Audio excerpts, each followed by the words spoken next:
Hello and welcome to ABC News. I'm Meredith Sheehan. The fate of Novak Djokovic is hanging in the balance less than 2 days before the world number one is due to mount his campaign for a 10th Australian Open title. The unvaccinated Serbian star is once again being held in immigration detention alongside asylum seekers who've been there for years. His lawyers are mounting a last-ditch legal case to reinstate his visa, which will be heard tomorrow in the federal court.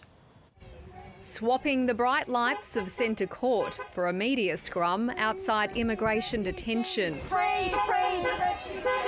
World number one Novak Djokovic has once again been confined to a small hotel room, only allowed out briefly today to visit his lawyer's office as they fight against his deportation.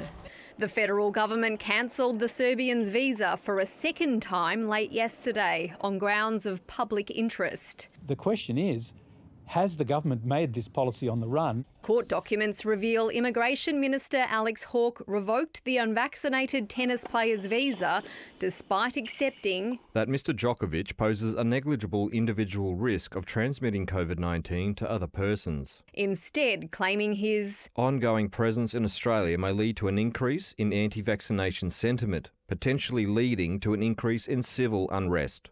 But the 34-year-old's lawyers argue there's no evidence that Djokovic will encourage protests like these seen outside Melbourne Park today.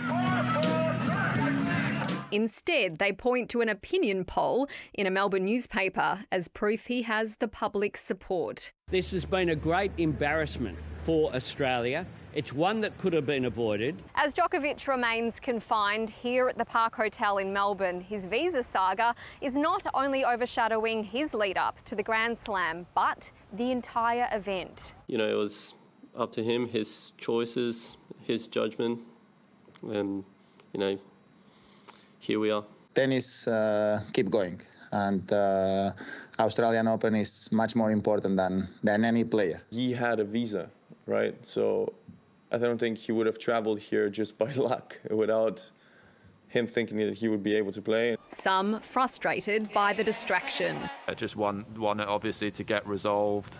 I think it would be good for everyone if that was the case. It just seems like it's dragged on for quite a long time now. Djokovic's case will be heard at 9:30 tomorrow morning, where the full federal court will rule on his fate with no avenue for appeal.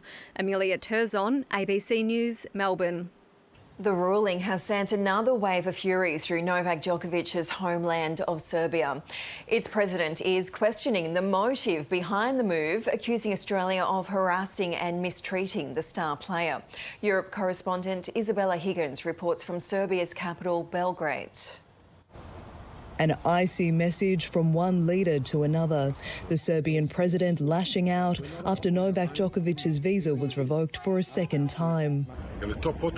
Is this all you needed for you to win some elections? Is this needed for you to be liked among your public? He didn't stop there. In this 4-minute video posted on his Instagram, Alexander Vucic says it was impossible for him not to comment. If you wanted to ban Djokovic from winning his 10th trophy in Melbourne, why didn't you send him back immediately? Why are you harassing and persecuting him? Not only him, but his family too, and the whole of his nation. From the president to the residents, everyone is weighing in.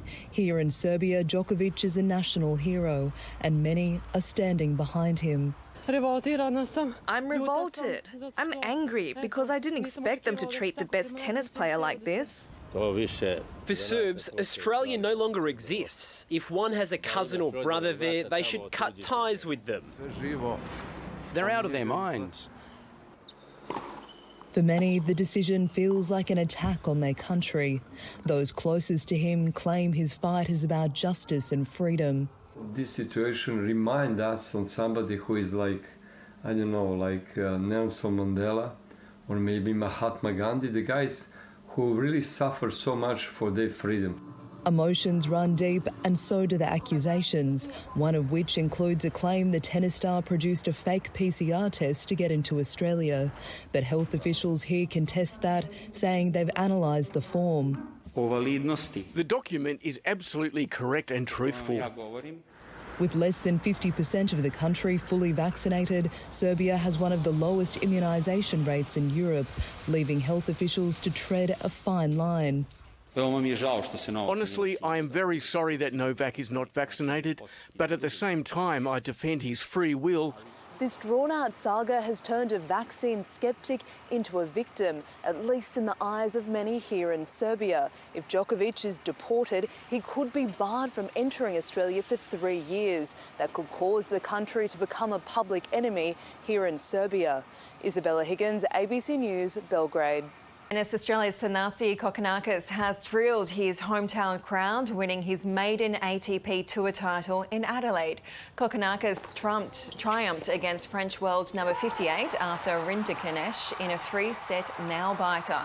After losing the first set in a tie-break, he came back to clinch the next two 7-6, 6-3. Kokkinakis will now prepare to face German Yannick Hanfmann in the first round of the Australian Open. You guys were, again, I feel like you guys should have half of this trophy, honestly. You guys were unbelievable, got me through so many matches this week. The atmosphere, the support, I hear every comment, I love it so much. Wouldn't want to win my first title anywhere else, so honestly, thank you guys so, so much. To my family, my coaches, friends, everyone here, what a ride it's been. You guys have seen me at my lowest lows and obviously now my highest high. It's been a serious journey. I'm hoping this is just the beginning and I'll worry about next week. But for now, man, I'm so happy. Thank you guys so much for being there. As Novak Djokovic's place at the Australian Open hangs in the balance, there's also a question over the preparation of one of his chief rivals, Rafael Nadal. Nadal recovered from a bout of coronavirus to win a warm-up event last week, but it's unclear how the Spanish champion will fare playing 5 sets in the heat at Melbourne Park. And with Roger Federer already out of the Open, a new generation is preparing to seize their moment. Zverev, Medvedev, Tsitsipas. The potential absence of 9-time champion Novak Djokovic from the men's draw could open the door for a first-time champion. I think myself, I have been playing well the last 6 months of last year. I have practiced with Rafa, who I think is playing incredible right now. Rafael Nadal hasn't won at Melbourne Park for more than a decade. And despite winning an ATP tournament last week, the 35-year-old's preparations have been less than ideal. He's had to recover from a foot injury and more recently, COVID-19. Well, I have been very sick during the COVID and taken days to recover, honestly. Nadal says he's unsure how he'll respond to the rigours of long matches. I can't tell you a clear or accurate answer because I didn't play best of 5 since Roland Garros, and I only played 3 matches in the last 6 months.